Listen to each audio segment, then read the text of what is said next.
రాష్ట్ర ప్రధాన కార్యదర్శి నా పేరు చింతా నాగరాజు.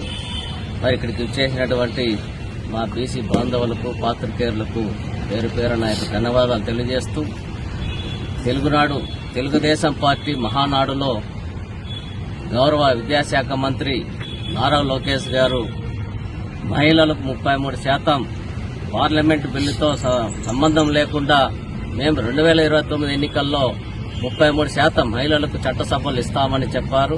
మరి వారికి మనస్ఫూర్తిగా ధన్యవాదాలు, అభినందనలు, శుభాకాంక్షలు తెలియజేస్తున్నాం మంచి నిర్ణయం తీసుకున్నందుకు. మరి ఆ విధంగానే మేము కూడా 33% మహిళలకు రిజర్వేషన్ ఇస్తున్నారు. మేమందరం కూడా సంతోషిస్తున్నాం, స్వాగతిస్తున్నాం. మరి అదే సమయంలో మా బీసీ మహిళలకు కూడా మేమెంతో మాకంత సమానమైన వాటా ఇవ్వవలసిందిగా మేము బీసీ సంఘాల నుంచి మేము డిమాండ్ చేస్తూ ఉన్నాం.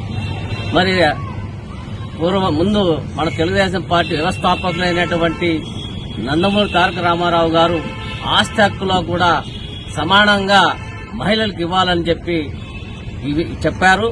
చెప్పడమే కాకుండా దాన్ని ఆచరించి చూపించినటువంటి గొప్ప మహోన్నతమైన వ్యక్తి మన నందమూరి తారక రామారావు గారు. ఆయన చరిత్రలో స్థిరస్థాయికి నిలిచిపోయారు.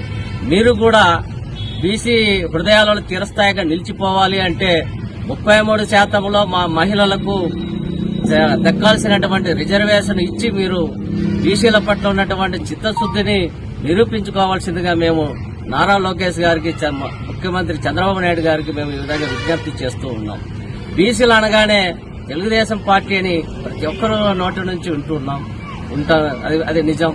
మరి ఏది ఏమైనప్పటికీ కూడా మా బీసీల పట్ల ఇంతవరకు కూడా దేశ స్థాయిలో నుంచి బీసీ సంఘాలు కావచ్చు, మహిళా సంఘాలు కావచ్చు, కొన్ని దశాబ్దాల పాటు బీసీల 33% మహిళలకు బీసీ మా వాటా కావాలని చెప్పి ఎన్నో ఏళ్ల నుంచి దశాబ్దాలుగా పోరాటం చేస్తున్నారు. ఆ విషయం నారా లోకేష్ గారికి తెలుసు, చంద్రబాబు నాయుడు గారికి కూడా తెలుసు.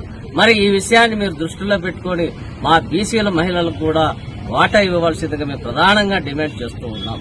అదేవిధంగా ఈ జిల్లాలో ఉన్నటువంటి బీసీ మంత్రి గారు సబితమ్మ గారు కూడా విన్నవించుకుంటున్నాం.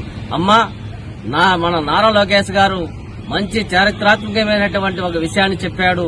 మరి ఆ విషయంలో మీరు కూడా మా వాటా ఏం సార్ అని అడగాల్సిన అవసరం మీకు కూడా ఉంది. మీకు కూడా మేము తెలియజేస్తున్నాం. మీ వంతుగా కూడా మీరు పోరాటం చేయవలసిందిగా మేము ఆయనను కూడా విజ్ఞప్తి చేస్తూ ఉన్నాం. కాబట్టి ఇంకొక విషయం, మరి బీసీలకు రక్షణ చట్టం ఇస్తామన్నారు. ఇంతవరకు కూడా బీసీ రక్షణ చట్టం రెండేళ్లు కావస్తా ఉంది.